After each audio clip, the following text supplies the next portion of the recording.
오늘 은혜 받으실 하나님의 말씀은 시편 1편 1절부터 6절입니다. 구약 성경 804면입니다. 우리가 함께 이 말씀을 읽으실 때 살아계신 하나님의 음성으로 들으시기 바랍니다.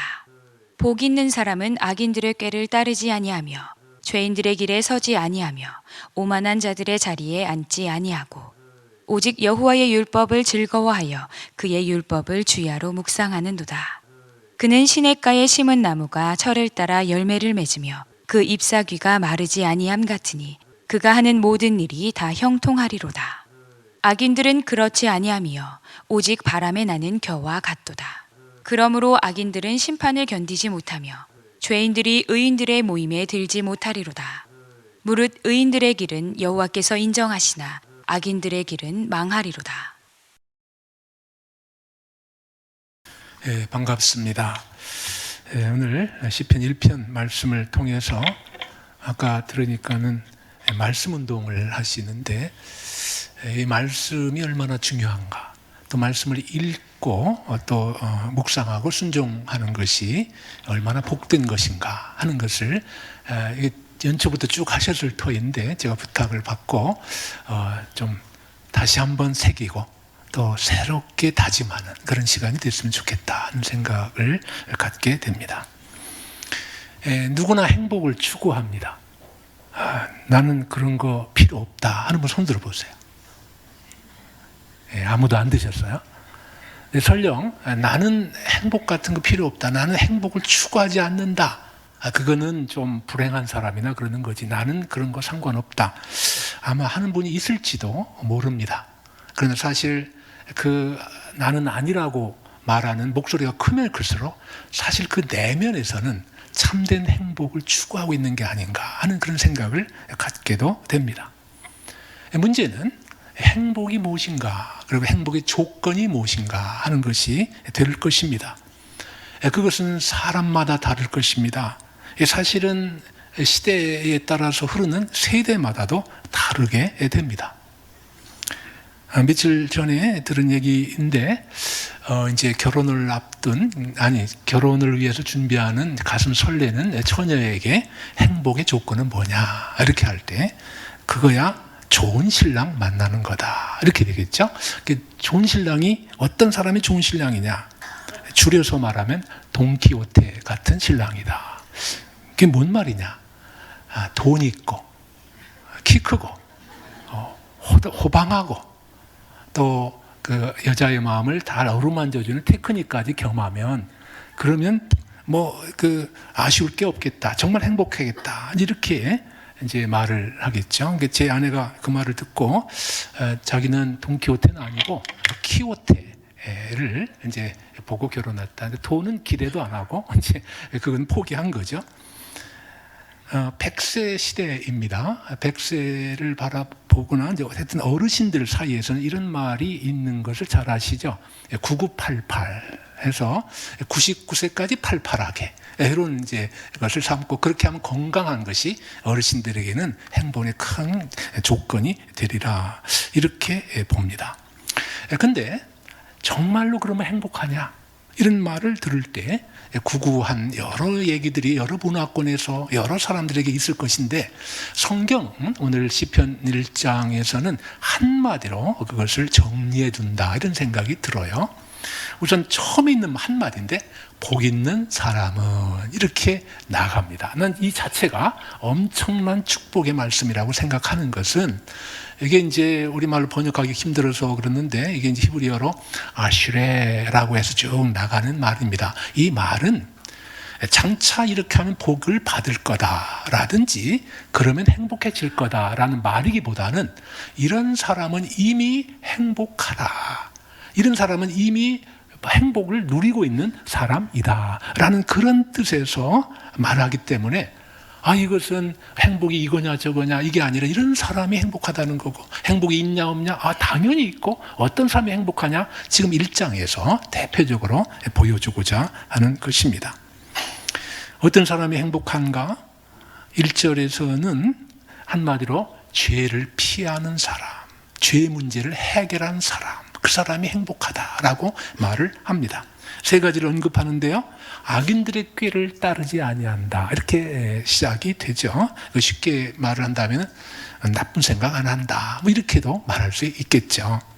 또 죄인들의 길에 서지 아니한다. 그런데 길이라고 하는 것은 이제 행위와 습관을 가리키잖아요. 죄된 행위와 습관을 하지 않는, 이게 보통 일이 아니고 우리 다 잘 알잖아요.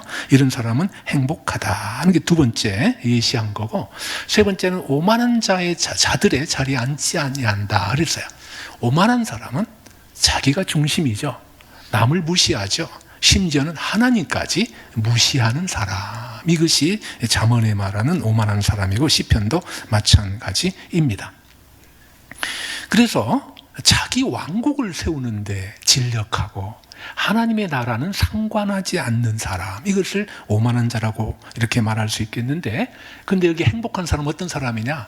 자기 왕국을 무너뜨리고 하나님의 나라를 굳게 세우고자 진력하는 사람, 이런 사람이 바로 이제 그 행복한 사람이 되겠죠. 어쨌든 이렇게 죄를 피하고 죄 문제를 해결한 사람, 이렇게 되겠습니다.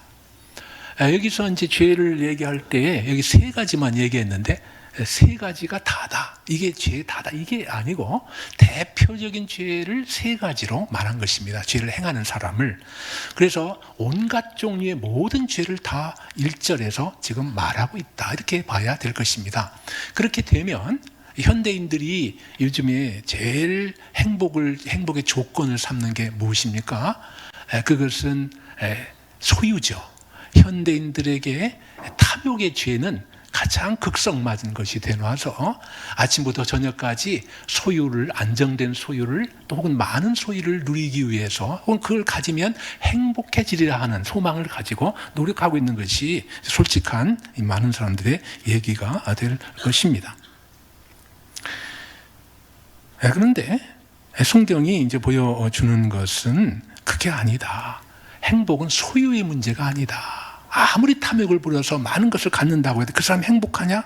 그게 아니다 하는 것을 보여주고 있고, 2절, 3절에서 이제 말씀드리겠습니다만은 행복은 뭐의 문제냐? 그건 존재의 문제다. 내가 어떤 사람이냐, 그것이 행복하냐 안 하냐를 결정짓는 거다, 이 말이죠. 그러면 내가 어떤 사람인 것을 결정하는 것은 무엇이냐? 하나님의 관계가 결정한다는 거죠. 그래서 그 관계 속에서 우리는 행복할 수 있는 것이고, 그렇지 않으면 불행할 수밖에 없는 것이다. 행복은 존재 문제, 관계 문제다 하는 것을 이제 말하게 될 것입니다. 그래서 성경은 이 행복의 문제를 복되다라고 말하면서 다루는 문제가 죄의 문제입니다. 이거는 상식적이지 않습니다. 세상은 그렇게 다루질 않습니다. 요즘에 여러분이 혹시 관심이 있으시면 현대 행복론을 보시면 어떤 책도 죄의 문제를 심각하게, 그것도 첫 장부터 다루는 것은 찾아보기가 힘들 겁니다. 아마 거의 없을 겁니다. 이렇게 행복론이 금기시하는 거, 이게 죄에 대한 언급이고 그 문제에 대한 지적인데, 그런데 이 성경은 바로 그것부터 말하고 있습니다. 왜 그렇습니까? 너무나도 당연하게 행복의 길에 가장 큰 장애물이 뭐냐? 그게 바로 죄이기 때문에, 죄의 문제이기 때문에 그렇다 하는 것을 금방 알 수가 있습니다. 이 죄는 그냥 두면 가만히 있는 것이 아니고, 그냥 두면 시간에 따라서 소멸되는 것도 아니고, 세월이 약인 것이 아니고, 1절을 보고 쭉 보면 성경 어디를 봐도 그렇지 않다 하는 것을 보게 돼요. 죄라고 하는 것은 그냥 두고 해결하지 않고 있으면 그게 이제 더 문제가 확산된다 하는 것을 말할 수가 있습니다. 더욱더 죄가 악화된다.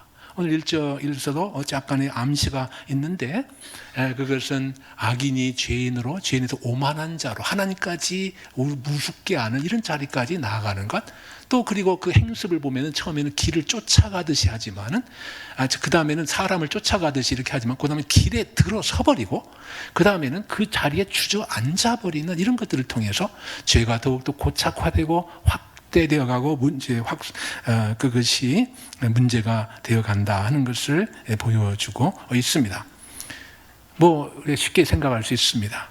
죄가 반복되면 익숙해지고, 그러면 양심이 무뎌지고, 그렇게 되면은 몸과 마음이 죄에 길들여지고 인격의 고착이 돼서 결국은 죄의 종이 되어버리고 만다는 것을 보여주는 것이죠.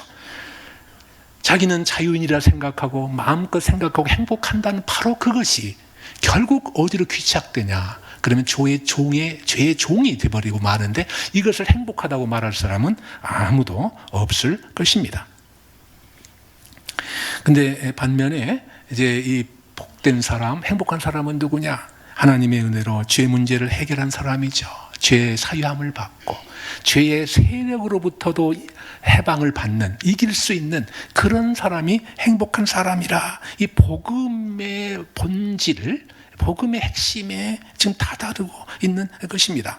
그래서 우리 믿는 사람들은 그리스도를 믿음으로 의롭다함을 받고 날마다 죄에서 멀어지는 성화의 길을 걸어가는 바로 우리들, 바로 이런 사람들이 복된 사람이고 지금 행복한 사람들이고 하나님 나라의 행복을 누리는 사람들이라 하는 것을 말씀하고 있습니다. 그러면서 이 행복을 논의할 때에 좀 착각하기 쉬운 것들을 조금 건드리는 것 같이 보였습니다. 그건 뭐냐 그러면은, 보통 이제 우리는 세상에 일절이 있는 대로 다 세상 따라서 하는 거거든요. 세상의 가치관을 쫓고, 이렇게 하면서 또 동시에 행복해질 수 없을까 하는 생각, 또 심지어는 그런 것들을 더 많이 가지고 그런 모든 경쟁에서 1등하고 그렇게 되면은 행복하겠다 하는 그런 생각, 이런 것이 있는 것이 사실입니다. 그래서 여기 있는 사람들, 오만한 자들, 참 죄인들, 그리고 악인들, 이들이 몰려다니고 그렇게 해서 휩쓸고 세상을 휩쓸고 세상 풍조를 만들어내고, 그래서 그것을 따라서 자기도 모르게 그 가치관과 생활 양식을 따라서 행하는 이런 사람들이 있는데, 그렇게 하면서도 행복은 또 행복 아니겠느냐 하는 생각을 하게도 되는 사람이 많습니다. 이 두 가지를 다 세상을 마음껏 누리면서 동시에 나는 행복해질 수 있지 않겠냐 하는 생각이죠. 그러나 성경은 분명히 그렇지를 않다고 말합니다. 여기서 1절과 2절이 대비되고 있는데, 1절과 2절을 대비해서 볼 때 1절의 가장 큰 문제점은 무엇입니까? 치명적인 생사를 나누는 문제점은 뭐냐? 그러면은 1절에는 말씀이 없다는 거죠. 2절에 율법을 소개하고 있습니다. 행복한 사람 어떤 사람입니까? 율법을 주야로 묵상하는 사람이다 말함으로써 1절에서 이런 말씀이 없고 율법이 없고 따라서 하나님도 계시지 않는, 그것이 가장 큰 문제인 것을 보여주고 있습니다. 또 다른 하나의 참 조심해야 될 것들은, 행복이 뭐냐라고 할 때 좀 착각하면 안 되는 것이 뭐냐 그러면은, 내가 행복하다고 생각하면 나는 곧 행복한 거다라는 거죠. 그래서 이제 조사나 이렇게 할 때 당신은 행복하다고 생각합니까? 그래서 예, 그러면 당신은 행복한 사람입니다라고 렛대를 붙여 주는 것이죠. 자기도 그렇게 생각하는 것이죠.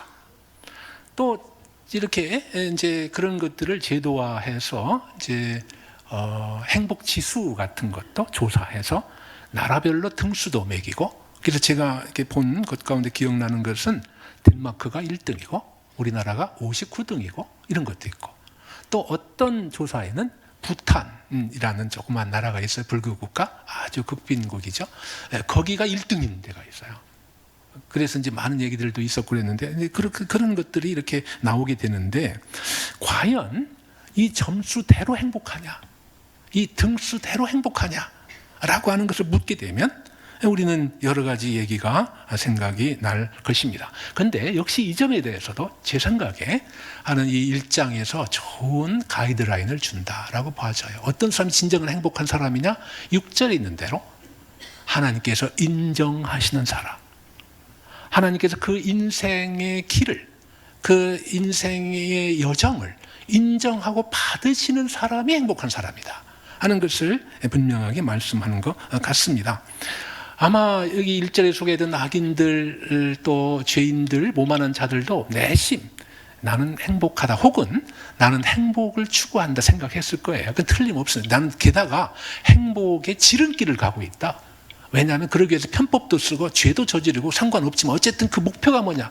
왜 죄를 짓고 왜 악인을 하며 왜 이렇게 오만해집니까? 자기 왕국을 건설하면 그게 행복의 지름길이라고 생각하기 때문인 거죠. 그렇지 않다는 거죠. 행복은 자기가 홀로 느끼고 생각하는 대로 행복한 것이 아니고 하나님께서 인정하실 때 그 사람의 삶이 복된 것이고 그 사람의 인생이 행복한 것이라 라고 말할 수 있겠습니다. 2절에서는 보다 더 적극적으로 누가 더 행복한 사람인가 하는 것을 보여주고 있습니다. 여호와의 율법을 즐거워하여 하며 그 율법을 주야로 묵상하는 자로다. 우리가 잘 아는 그 말씀을 소개하고 있습니다. 여기서 하나하나가 정말 황금 같은 의미를 가지고 있어요. 즐거워한다. 우리의 즐거움이 어디에 있는가? 나는 무엇을 기뻐하고 즐거워하는가? 이것이 그 사람의 가치와 그 사람됨을 잘 보여주는 것이 아니겠습니까? 근데 2절에서 행복자는 2절에서 행복자는 누구냐? 그러면은 여호와의 율법을 즐거워하고 그게 최고의 가치고 거기에 행복을 두는 심는 그런 사람이라는 것을 보여주고 있죠. 왜 그런가? 왜 여호와 율법을 행복한 사람은 그렇게 즐거워하는가 하는 것을 제가 성경 전체를 통해서 어떻게 5경 부분에서 제 나름대로 조금 요약을 해서 말씀을 드리겠습니다. 왜 우리가 즐거워할 수밖에 없는가 율법을. 여기서 율법은 하나님 말씀을 전체적으로 가리키는 말입니다. 우선 이 율법은 하나님 말씀은 하나님의 선물입니다. 우리가 선물을 주기도 하고 받기도 하지만은 하나님께서 인생에 주신 선물 가운데 예수 그리스도 그리고 그분이 바로 말씀이시잖아요. 말씀이 화신이잖아요. 게다가 주어진 이런 말씀들, 이 쓰여진 말씀들, 그 말씀을 깨닫게 하신 말씀들 이런 것들, 즉 이 말씀 하나님의 말씀은 하나님의 선물이기 때문에 그 즐거워할 수밖에 없고 기뻐할 수밖에 없다는 거죠. 나아가서 이 율법은 즉 하나님 말씀은 계시입니다. 즉 선물인데 계시의 선물이죠. 계시는 무엇입니까? 진리를 드러내는 거죠. 나 자신에 대한 진리, 나는 누군가부터 시작해서 그 다음에 이 인류, 사람, 다른 사람은 또 어떤 사람들인가 하는 것, 그리고 나아가서 세상은 어떤 존재인가 하는 것, 그 관계는 나와 어떤가, 그리고 마지막으로는 하나님이 자기 자신을 세상 가운데 특별히 당신을 사랑하는 백성들에게 드러내시는 것, 이것이 계시잖아요. 그것을 우리에게 주셨다는 거예요. 참된 진리가 무엇인지 하나님께서 밝히 드러나셨다는 얘기.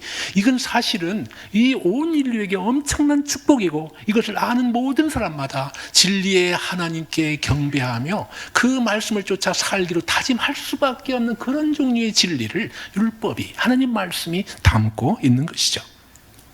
그래서 기뻐할 수밖에 없는 것이고 이것은 또한 하나님 나라의 선물이라 이렇게 규정을 해봤습니다.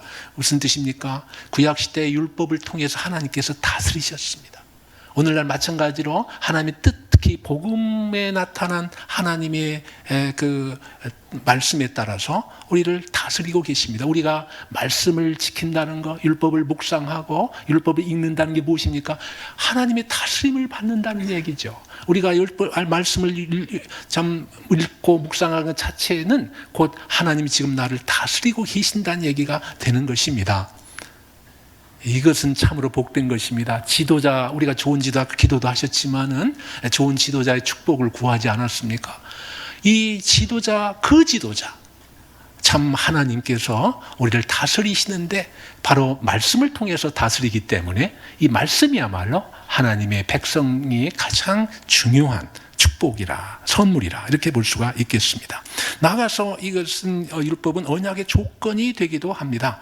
조건이라는 것은 이 율법을 지킬 때에 내가 말씀을 지킬 때에 내가 하나님께서 복을 주신다 하는 것이요. 어떤 복을 주십니까? 샬롬, 이름 들어보셨죠? 샬롬의 복입니다. 이것을 평안이다, 평화다 이런 말도 하지만은 오늘에 좀 가깝도록 또 좀 의역을 한다면 완전한 행복을 주셨다. 이렇게 볼 수가 있겠습니다. 뿐만 아니라 하나님의 은혜가 얼마나 아름답고 복된 것인지 하나님의 선하심을 맛보아 알 수 있는, 말씀을 음미하고 말씀을 깨닫고 말씀 앞에서 자신을 하나님께 드릴 때 여러분 입에서 단맛이 나지 않습니까?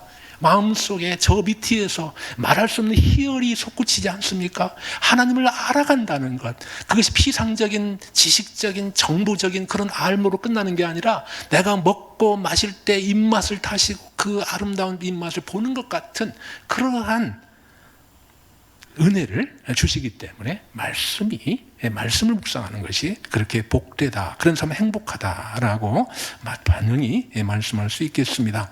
나아가서 이 율법이 이제 복음과 반대된다, 뭐 그런 측면이 있습니다만, 여기서는 율법이 곧 복음입니다. 그런 의미예요. 율법 안에 복음이 있습니다. 예를 들어서 율법 안에 제사제도가 있잖아요. 그걸 통해서 구원을 받지 않습니까? 또 십계명 제일 처음에 뭐라고 나와 있습니까? 나는 너를 애굽 땅에서 인도한 너희 하나님 여호와로라. 구원의 말씀이에요. 뿐만 아니라 사랑의 말씀이에요. 나는 너를 사랑한다. 하나님의 언약이 맞았다는 것은 하나님의 한량없는 은혜가 우리에게 쏟아부어진다는 얘기거든요. 뿐만 아니라 우리에게 사랑을 요청합니다. 너는 마음과 뜻과 힘을 다하여 내 주 하나님을 사랑하라 하는 것이 크고 첫째 되는 계명입니다. 율법은, 하나님의 말씀은 이렇게 복음과 복음에 합당한 삶을 보여주는 이런 말씀이 되는 거죠. 그러니까 기쁠 수밖에 없고, 이것이 즐거움이 우리가 그 안에 있는 것은 너무나 당연하다는 거죠. 유럽에 특별히 이제 가게 되면, 전제 영국에서 오래 있었는데 옛날 오래된 성당도 있고 그 교회 건축물들이 있습니다. 거기 이제 스테인 글라스가 이제 중요한 이제 그 특징이고 장식물 가운데 하나죠. 저기도 좀 비슷한 게 있습니다만은, 그걸 가까이에서 보면 그냥 이렇게 실내 어두컴컴한 데서 그렇게 보면은 별로입니다. 왜냐하면 이런 조각 저런 조각, 그거를 시커먼 이런 거로 이렇게 이어놓고 막 그랬어요. 그렇게 뭐 보기가 십상이에요. 별로 그렇게 아름답지도 않고 별로인 것 같습니다. 근데 이제 어둠이 가시고 해가 비치기 시작하고, 그래서 이 햇빛이 이 스테인글라스를 통과하게 되면은 이 얘기가 달라지죠. 아름다운 채색이 나타나고 완벽한 그림이 드러나게 됩니다. 그래서 그 아름다움에 심취하게 되는 이런 모습을 우리에게 보여주고 있습니다. 어떤 면에서 우리는 스테인드 글라스 같다, 이런 생각을 하게 됩니다. 참 내 자아가 깨지고 그거 붙여다가 그거 모아다가 적당히 이렇게 엮은 것 같고, 내 내면 세계가 참 이렇게 오락가락하는 그런 것들이 그대로 드러난 것 같고, 내 삶이 조각난 것 같은데 그것이 갖다가 이렇게 붙인 것 같아요. 그러나 이런 모든 것이 얼핏 보면은 참 이렇게 잡다한 것들의 이 모음인 것 같지만은, 그러나 하나님의 은혜의 빛이 통과하게 되면 그것의 아름다움이 나타나기 시작하는 것인데, 그냥 말이 아니라 정말로 하나님께서 이 모든 것들을 통해서 우리를 만들어 가시는 과정, 이것이 잘 드러나는 거죠. 그래서 이 말씀이 바로 우리에게 그런 조각들의 의미를 부여하고, 참 그렇게 우리의 깨지고 상한 것들이 하나님이 역사하는 과정이라는 것을 나타내는 이러한 역할을 하고 있습니다. 이게 말씀이 하는 것이고, 그래서 그 말씀을 읽을 때에 그런 것들을 알 수 있을 뿐만 아니라 하나님께서 그 말씀을 통해서 우리를 실제로 그렇게 만들어 가신다 하는 것을 알게 되는 것이죠. 즉 복음의 말씀이에요. 그러니까 우리에게 감동과 그리고 이 복음에 대한 기쁨이, 말씀에 대한 기쁨이 있을 수밖에 없다는 거죠. 이렇게 이제 마음이, 이제 율법이 이렇게 기쁨과 즐거움의 대상인데, 이것을 그냥 좋구나, 멋지네, 이렇게만 하면 안 되고, 그것을 뭐라고 합니까? 주야로 묵상하는 자로다, 이렇게 말씀을 하고 있습니다. 여기서 묵상이라는 것은 원래 읊조린다라는 뜻이어서 두 가지를 포함하고 있다고 봅니다. 읽는 거, 묵상하는 거, 이것을 다 내포하고 있다고 이제 볼 수가 있습니다. 참 주야로 했나, 이것이 참 보통 일이 아니죠. 어떻게 주야로 묵상하냐, 읽냐, 쉬어야 되고 자야 되고 먹어야 되고 일도 해야 되고, 그런데 어떻게 주야로 이렇게 하냐 그러는데, 이것은 실제로 우리가 쉬지도 말고 먹지도 말고 자지도 말라, 이런 뜻이겠습니까? 그런 것은 아니겠죠. 실제적으로 우리는 특별히 말씀을 대하게 될 때 우리 연약함이 드러나고 많은 방해 요소들이 나타나기 시작합니다. 그래서 처음에는 열심을 내다가도 조금 있으면 이게 힘들어져요. 그러다가 쉬게 되면은 이게 또 그냥 그다음 다시 한다는 게 보통 일이 아닐 수가 있습니다. 이제 저도 그런 경험을 하게 됩니다. 그래서 우리가 참 하다가 이렇게 다짐을 하고 이렇게 하다가 이거 내 2걸음 갔는데 그 다음날에 오늘도 2걸음, 내일도 2걸음, 그 다음도 2걸음 계속 가야 되는데 오늘 2걸음 갔는데 내일은 1걸음 뒤로 갔다. 그러면 실망하고 2걸음을 앞서가야 돼도 신통치를 하는데 1걸음을 뒤로 가냐 이렇게 생각을 하기가 쉽습니다만은 그렇지 않다는 거죠. 전체적으로 1걸음 나아간 것이고 그 1걸음 또 나아간 것이 축복인 것이고 이렇게 해서 오히려 그것을 그것을 오히려 감사하면서 나아가는 것이 중요하다는 거죠. 그 율법이라고 묵상하고 읽는다 하는 것은 그런 것이 하나도 없이 그냥 쫙쫙쫙쫙 간다 하는 그런 것보다도 오르막이 있고 내리막이 있고 그런 가운데서라도 이 읽고 묵상함으로써 그 말씀을 내 마음에 품는 거, 내 마음에 새기는 거, 이것이 이것이 성경 읽기고 또 묵상이라고 말할 수 있겠습니다. 혹시 그 목사님들은 특히 이제 박병화 목사님 같은 경우, 목사님들은 그렇게 하면 성경을 쭉 읽으면 그냥 그 자리에서 메시지가 막 쏟아지겠지, 막 하늘이 열리고 엄청난 깨달음이 항상 있겠지, 이렇게 생각을 하시는지 모르겠어요. 박 목사님은 그럴 수 있을 겁니다. 저는 못 물어봤어요. 근데 저는 안 그렇습니다. 그렇지 않습니다. 어떤 때는 그럴 때도 물론 있어요. 그러나 상당한 경우에는 힘들어요. 어떤 때는 묵상하고 진착하고 연구하고 고민하고 이렇게 해야 겨우 빛이 비치기도 하고 이제 그럴 수도 있어요. 그러나 꾸준하게 읽고 생각하고 묵상하는 가운데 하나님의 말씀의 빛은 언젠가 비치게 돼 있고 바로 그것 때문에 우리는 때때로 2걸음 가고 1걸음 물러가는 것 같고 어떤 때는 1걸음 앞에 갔는데 2걸음 물러가는 것 같기도 하고 이럴 때라도 우리는 계속해서 하나님 말씀을 우리 마음속에 새길 수가 있는 것입니다. 이래서 읽는 것이, 묵상하는 것이 그렇게 중요한 거죠. 그 현대 뇌과학이 굉장히 발달한다고 그럽니다. 근데 그래서 제가 며칠 전에 하나 본 것 중에 하나는 우리가 인간이 자는 동안에 아무 활동도 하지 않는 것 같고 특히 뇌는 완전히 아무것도 안 하는 것 같지만은 그렇지 않다는 거예요. 자는 동안에도 뇌가 어떤 일을 하냐 그러면은 낮에 생각했던 거, 낮에 경험했던 거 이런 것들을 분류하고 정리하고 또 학습하고 심지어는 서로 연결을 짓고 그래서 창의적인 생각까지도 만들어내는 것을 우리가 잘 때 뇌가 한다는 거예요.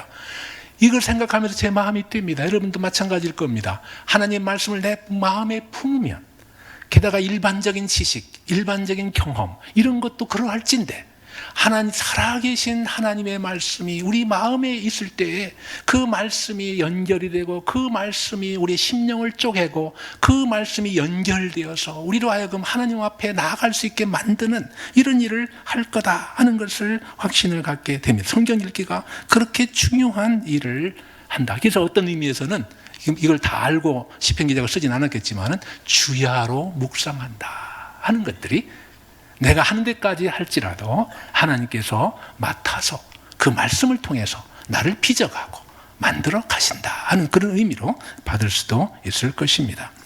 나아가서 이 말씀에 대해서 율법을 성령이 신령한 수단으로 사용을 합니다.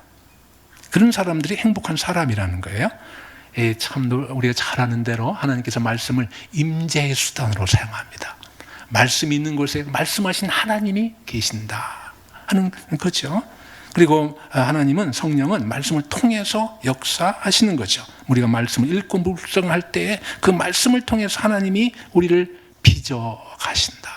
우리를 정결케 하시고 혹은 우리를 때때로 우리를 참 힘들게 할 때도 있어요. 죄를 지적하시고 혹은 우리 양심을 채찍질하시고 아프죠. 그러나 그 상한 심령을 하나님께서 용서하시고 그것을 정결케 하시고 새롭게 우리를 새로운 사람으로 만드는 과정으로 사용하시는 것을 보게 될 때 이 말씀이 성령의 사용하시는 수단으로 얼마나 복된 것인가 하는 것을 확인할 수가 있습니다. 게다가 이 말씀은 하나님께서 승리의 도구로 사용하시는 무기가 됩니다. 더 이상 강력한 무기가 없어요. 사드가 들어왔지만은 이건 뭐 비교할 수 없는 그러한 신령한 무기가 되는 거죠. 자, 1절에서 악한 꾀가 있습니다. 악한 자들의 꾀. 이것을 어떻게 파괴합니까? 이 세상 지식 가지고 어떻게 할 수가 없습니다. 이 악인의 꾀, 이것은 하나님의 지혜와 하나님의 능력으로 파할 수 있습니다. 이 악한 것들이 하나님의 진리 앞에 완전히 무력해지고 힘을 잃어버리는 것이죠. 여기 또 두 번째로 아까 소개된 것에 죄인들의 길이 있습니다. 죄된 행동과 습관이 있어요. 이걸 떨친다는 것은 매우 어려운 일입니다. 어떻게든 불가능하게 포기한 분도 있을 것입니다. 그러나 이 하나님과 동행하고 말씀을 통해서 하나님의 거룩하신 성품에 참여하게 되고 또 성도로서의 마땅한 생동 양식이 형성되고 그것이 굳어져 가는 이런 것을 통해서 이 죄인의 악한 행동과 그 다음에 이 습관들이 무너지고 그것이 파괴되게 된다 하는 거죠. 오만한 자의 자리, 이것을 어떻게 참 쳐부술 수 있습니까? 그 자리에서 자기 왕국을 건설하는 이 자리, 그것을 어떻게 우리가 극복하고 쳐부술 수 있습니까? 그것은 참 우리가 자아가 만들어낸 허상이죠. 그래서 우리가 그리스도와 함께 죽고 오직 그리스도가 내 안에 계실 그때에 내 왕국은 무너지고 내가 나름대로 내 지혜와 내 지식으로 만들어낸 그런 것들은 무너지고 오직 하나님의 왕국을, 하나님의 나라를 말씀이 굳건히 세우게 되는 것이 되거든요. 그러니까 이 말씀이 얼마나 귀하고 능력이 있는지, 게다가 이것을 내 것으로 현실 축복으로 삼기 위해서는 읽고 묵상하고 또 실천하기를 힘쓰게 될 때 성령이 바로 그 일을 하시는 것을 보여주고 있습니다. 마지막으로 간단히 말씀을 드리겠습니다.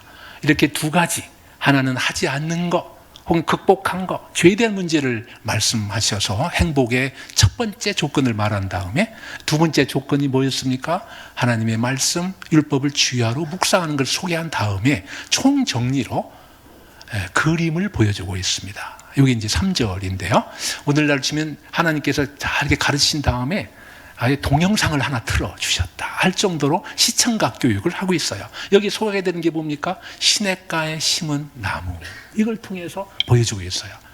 행복한 사람은 어떤 사람이냐? 시냇가에 심은 나무 같은 사람이다 하는 거예요. 여기서 시냇가에 심은이라고 번역했는데 조금 더 좀 그 원어를 살려서 번역하면 시냇가에 심겨진 나무, 수동태입니다.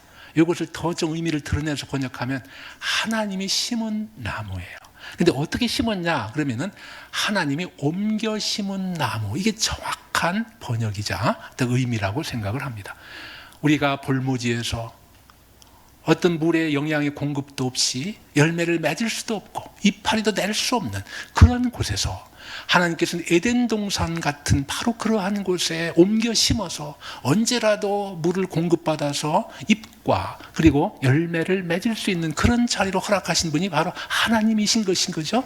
하나님이 그렇게 만든 것, 그것이 바로 그렇게 옮겨 심은 나무, 그것이 바로 우리 행복한 사람의 그림입니다. 하나의 그림으로 그렇게 보여주고 있습니다. 열매를 철을 따라 맺는다, 그렇게 말을 하고 있습니다. 열매가 하루아침에 맺는 게 아니라는 거죠. 제철, 그것은 과일은 1년에 한 번이죠. 그 과일철, 대체로 그 때가 좀 과일 나무마다 다릅니다만은 우리는 마음이 급합니다. 이게 너무 더딥니다. 그러나 하나님은 정확하십니다, 시간이. 그래서 가장 적절할 때, 그때 바로 열매를 맺게 하신다는 거죠.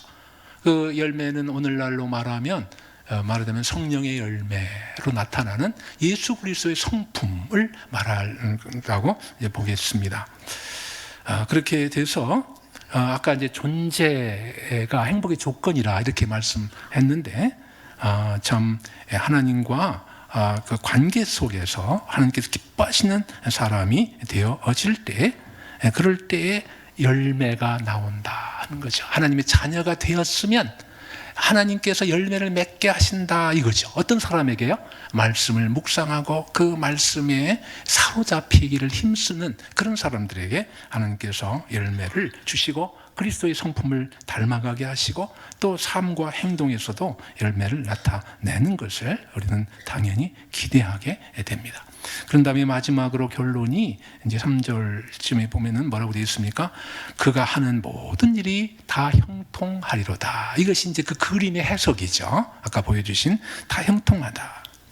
이제 이걸 한마디로 하면 만사형통 이렇게 되겠습니다만은, 근데 여기서 하나 주목할 것이 있습니다. 형통의 의미입니다.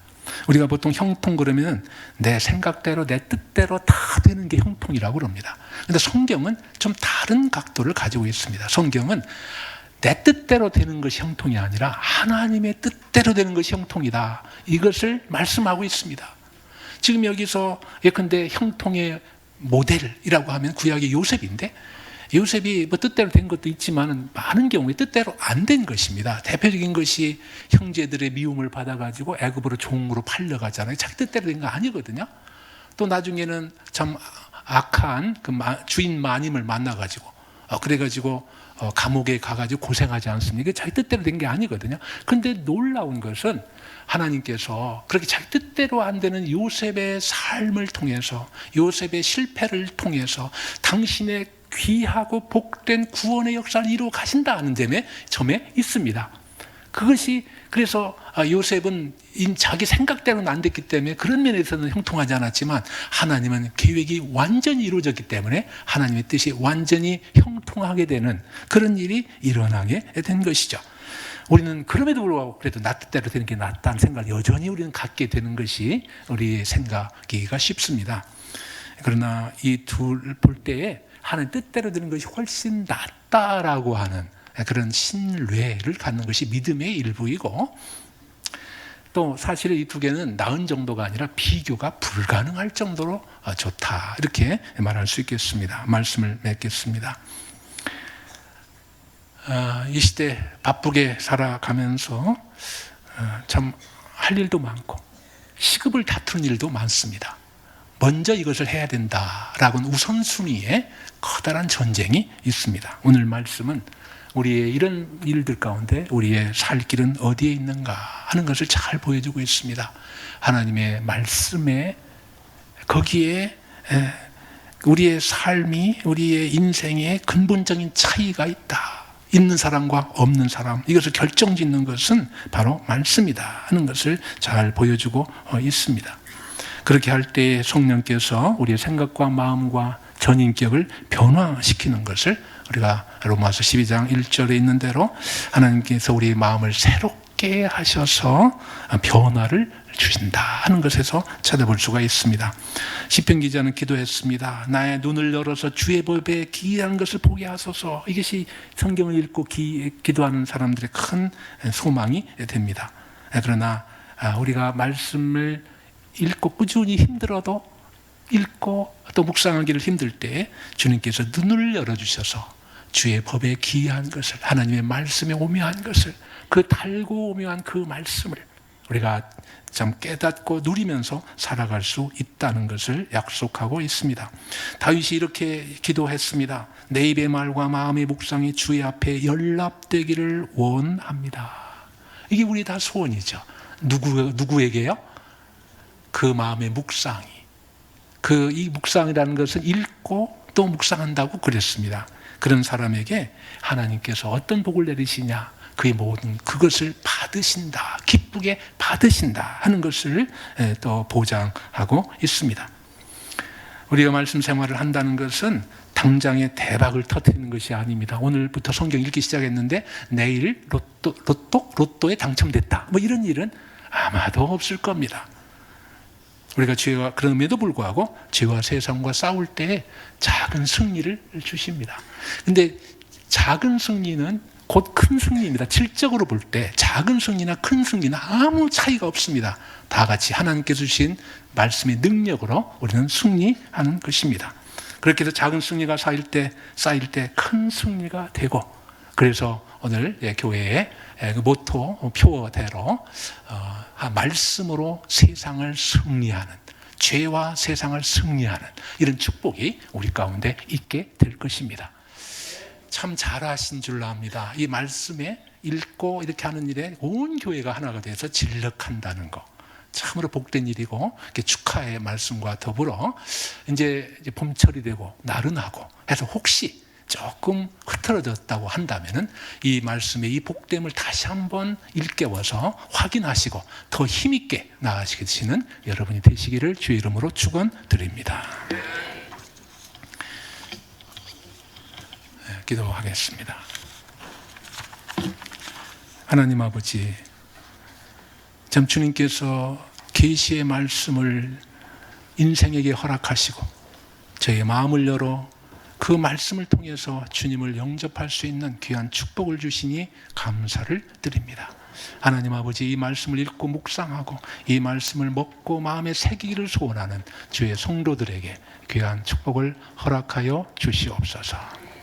이제는 우리 주 예수 그리스도의 은혜와 하나님 아버지의 무한하신 사랑과 성령님의 감동, 감화, 함께 하시는 은총이 이 말씀을 생명의 말씀으로 알고 그 말씀을 읽고 묵상하며 그리고 그 말씀 가운데 거하고 지키기를 소원하는 주의 사랑하는 백성들 머리 위에 이제부터 영원토록 함께 하기를 간절히 축원하옵나이다. 아멘.